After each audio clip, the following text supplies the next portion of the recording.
ஆஸ்திரேலியாவிலே சிட்னியில் வந்து தமிழர்களுடைய தாக்கத்தை, தமிழர் பண்பாட்டினுடைய தாக்கத்தை,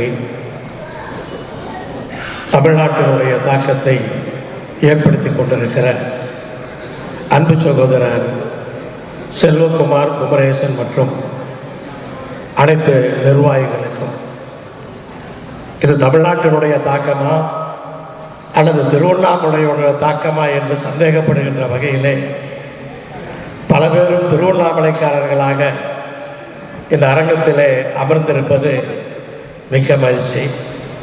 அப்படி திருவண்ணாமலைக்காரராக இந்திய நாட்டினுடைய தூதராக அமர்ந்திருக்கிற அன்பு சகோதரர் திருவண்ணாமலை ஜானகிராமன் அவர்களே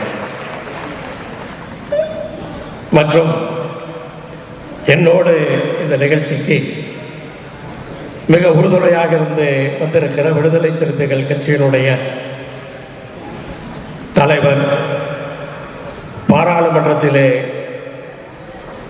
உலக தமிழர்களுக்கு என்ன வேண்டும் என்று தயங்காமல் எடுத்துரைக்கின்ற சகோதரர் தொல் திருமாவளவன் அவர்களே, ஈழத்தமிழர்களுடைய முன்னேற்றம்தான் தன்னுடைய மூச்சு என்று சட்டமன்றத்தை அதிர வைக்கின்ற என்னுடைய சட்டமன்றத்திலே என்னுடைய பெஞ்ச்மேட் என்னுடைய அருகிலே அமர்ந்த இடம் எனக்கு அந்த தாக்கம் அதிகமாக தெரியும். நீங்கள் எல்லாம் தொலைக்காட்சியில் பார்த்தாலும் கூட பக்கத்தில் இருந்து எகிரி எகிரி யாரையாவது அடிக்க வேண்டும் என்று அவர் துடிப்பதை நான் பார்த்து பார்த்து ரசிக்கக்கூடியவன். அவ்வப்போது கொஞ்சம் கட்டுப்பாட்டோடு பேசும்போது கையை பிடிச்சி இழுக்கக்கூடியவனும் கூட. அப்படி அன்பு தம்பி வேல்முருகன் அவர்கள் தன்னுடைய மொத்த வாழ்வையுமே ஈழத்தமிழர்களுடைய வளர்ச்சிக்காக, மொத்த தமிழர்களுடைய வாழ்க்கைக்காக அர்ப்பணித்திருக்கின்றார். அன்பு தம்பி வேல்முருகன் அவர்களே மற்றும் இந்த நிகழ்ச்சிக்கு வந்திருக்கிற மருத்துவர் அன்பு சகோதரர் டாக்டர் சொக்கலிங்கம் அவர்களே, அதே போல தொழிலதிபர்கள், A2Bயினுடைய அதிபர் அடையார் ஆனந்த பவன் என்றால் உலகத்திலே இன்றைக்கு தெரியாத இடமே கிடையாது. மதியம் நாம் சாப்பிட்ட உணவு கூட அவருடைய கைங்கரியம்தான். இப்படி நாம் இருக்கின்ற இந்த இடத்திலேயே A2B ஆஸ்திரேலியாவிலேயே சில கிளைகளை வைத்து மிகச்சிறப்பாக இங்கு மட்டுமல்ல உலகம் முழுவதும் கிளைகள் வைத்திருக்கிறார்.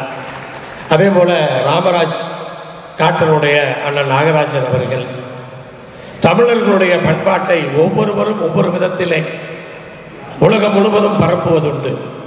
அவர் தமிழர்களுடைய அடையாளமாக இந்த வேஷ்டி தான் இருக்கிறது, வெள்ளை வேஷ்டியும் வெள்ளை சட்டையும் தமிழர்களுடைய அடையாளம் என்று உலகம் முழுவதும் பரப்புகின்ற வகையிலே இன்றைக்கு பல நாடுகளிலே தன்னுடைய கிளையை வைத்து தமிழர் பண்பாட்டை இன்றைக்கு பரப்பிக் கொண்டிருக்கின்றார்.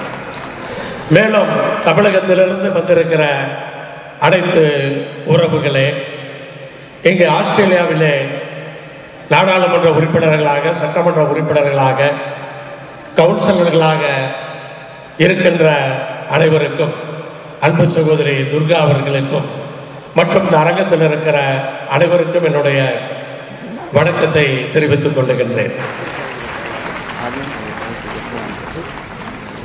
அன்பு சகோதரர் செல்வகுமார் அவர்கள் ஒவ்வொரு நாட்டிலும் தொழிலில் இருப்பவர்களை சந்திக்க வைத்து தொழிலை பெருக்குவது என்பது தொழிலை பெருக்குவது மட்டுமல்ல, அவர் ராஜேந்திர சோழனை போல பண்பாட்டு படையெடுப்பை நடத்துகிறார்.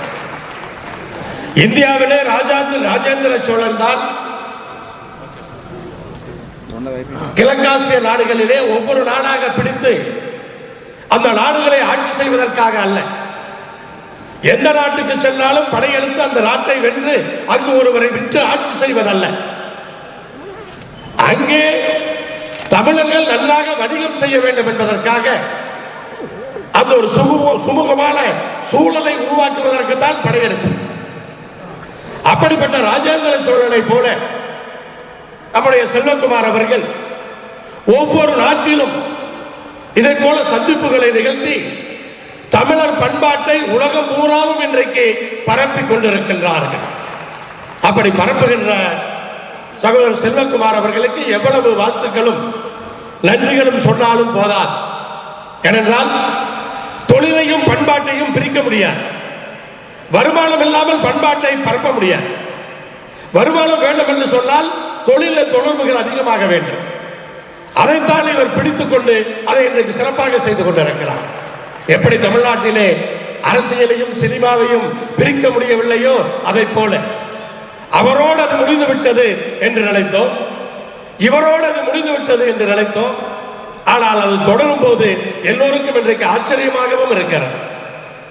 எவ்வளவோ படித்து விட்டார்கள், எவ்வளவோ பகுத்தறிவு வந்திருந்தாலும் கூட இன்றைக்கு தமிழ்நாட்டிலே ஒரு அரசியல் பண்பாடு என்பது சினிமாவை கலந்திருக்கிறது, தொக்கி இருக்கிறது, ஒத்திருக்கிறது என்றுதான் சொல்ல வேண்டும்.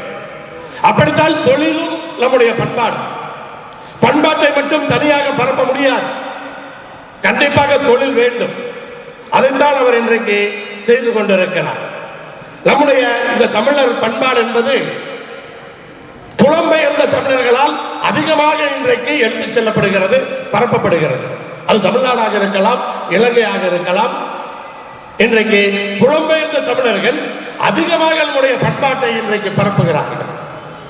அயல் நாட்டிலே அவர்கள் வாழ்ந்தாலும், அங்கு என்ன தொழில் செய்தாலும், பொருளாதாரத்தை ஈட்டுவதற்கு எவ்வளவு கஷ்டப்பட்டாலும் அன்னை தமிழை விடுவதில்லை. அவர்கள் அன்னை தமிழின்பால் கொண்ட அந்த அன்பை அவரிடத்திலிருந்து வாழ்வது கிடையாது. அப்படி பல்வேறு விஷயங்களை நடத்தி கொண்டிருக்கின்றீர்கள். ஆஸ்திரேலியாவிலே பாராளுமன்றத்திலே தமிழ் மொழியினுடைய சிறப்பை பற்றி விவாதித்திருக்கிறார்கள். எத்தனை மொழிகளுடைய சிறப்பை ஒரு நாட்டினுடைய பாராளுமன்றத்திலே விவாதித்திருப்பார்கள். அது ஆஸ்திரேலிய பாராளுமன்றத்திலே நடந்திருக்கிறது. அதே போல ஆஸ்திரேலியாவிலே ஒவ்வொரு மாநிலத்திலும் இன்றைக்கு தமிழ் பள்ளிக்கூடங்கள் இருக்கின்றன, கல்வி நிலையங்கள் இருக்கின்றன. 1987 சிட்னியிலே கல்வி கூடம் இருக்கின்றது. அப்படி இன்றைக்கு இந்த இடமும் பார்த்து மறுத்து போச்சு. ஆம்போஸ் நினைக்கிறேன், ஆம்போஸ் ஏதோ ஒரு இடத்துல இருக்கு. இங்க அப்படி எல்லா மாநிலத்திலையும், இந்தியாவிலே எல்லா மாநிலத்திலையும் இதை செய்ய முடியுமா என்று இன்றைக்கு போராட வேண்டிய ஒரு சூழல் இருக்கின்றது. ஆனால் ஆஸ்திரேலியாவிலே அனைத்து மாநிலங்களும் இன்றைக்கு இருந்து கொண்டிருக்கிறது. ஆனால் இன்றைக்கு நாம் இருக்கிற இந்த நிலையிலே தமிழ் மொழியை பற்றி, தமிழர் பண்பாட்டை பற்றி ஒரு பேசுகின்ற நிகழ்வாக, தொழிலையும் பாதுகாக்கின்ற ஒரு நிகழ்வாக இன்றைக்கு காலையிலே வேலூர் விஐடியிலிருந்து அன்பு தம்பி செல்வம் அவர்கள் பேசினார். மிகப்பெரிய கல்வி நிலையம், 1,00,000 பேர் படிக்கிறார்கள். 1,00,000 பேர் படிக்கிற ஒரு கல்வி நிலையத்தினுடைய வைஸ் சான்சலர் அவர்தான் இன்றைக்கு காலையிலே இங்கே பேசினார். இன்றைக்கு செல்வகுமார் அவர்கள் செய்வது போல அவர்களும் இன்றைக்கு பல இடங்களிலே, பல நாடுகளிலே முன்னாள் மாணவர்கள், ஆஸ்திரேலியாவில் கூட சிட்னியிலே 100க்கும் மேற்பட்ட மாணவர்கள் முன்னாள் மாணவர்கள் இருக்கிறார்கள். அவர்கள் மூலமாக இன்றைக்கு தொழில் விருத்தி அடைகிறது, தமிழ் மொழி, தமிழ் பண்பாடு இன்றைக்கு வளர்த்தப்படுகிறது.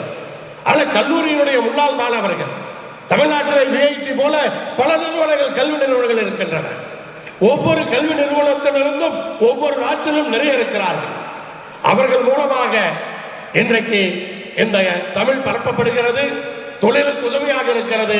அப்படி வளர்கின்ற ஒரு மொழியாக இன்றைக்கு தமிழ் மொழி இருந்து கொண்டிருக்கிறது என்பதை இந்த நேரத்திலே பேசும் பொழுது, ஆஸ்திரேலியாவிலே நம்முடைய தமிழருடைய பண்டைய நாகரிகமும் ஆஸ்திரேலிய பழங்குடி மக்களுடைய நாகரிகமும் பல விதங்களிலே ஒத்து போகிறது. அப்ப நீங்கள் புரிந்து கொள்ள வேண்டும், இதற்கான வரலாறுகள் இருக்கிறது. ஆஸ்திரேலியாவுக்கும் தமிழ்நாட்டுக்கும் இன்றைக்கு பெரிய தொடர்பு அந்த காலத்திலே இருந்திருக்கிறது. அப்படிப்பட்ட ஒரு இடத்துல தான் நாம் இன்றைக்கு நின்று பேசிக் கொண்டிருக்கிறோம். நாளை தொழில் சார்ந்த பிசினஸ் பீப்புள் சந்திக்கின்ற ஒரு அருமையான நிகழ்ச்சிக்கு ஏற்பாடு செய்திருக்கின்றார்கள். அதற்கு நமக்கு மிகவும் உதவியாக இருக்கின்ற நம்முடைய இந்தியாவினுடைய தூதர் அன்பு சகோதரர் ஜானகிராமன் அவர்களுக்கு மீண்டும் ஒரு முறை இந்த நேரத்திலே நான் நன்றி பாராட்டி அனைவருக்கும் இந்த நேரத்திலே வாழ்த்துக்களை சொல்லி விடைபெறுகிறேன். நன்றி, வணக்கம். மேலும் இதுபோன்ற செய்திகளுக்கு KMDK லைவ் சேனலை லைக் பண்ணுங்க, ஷேர் பண்ணுங்க, சப்ஸ்கிரைப் பண்ணுங்க.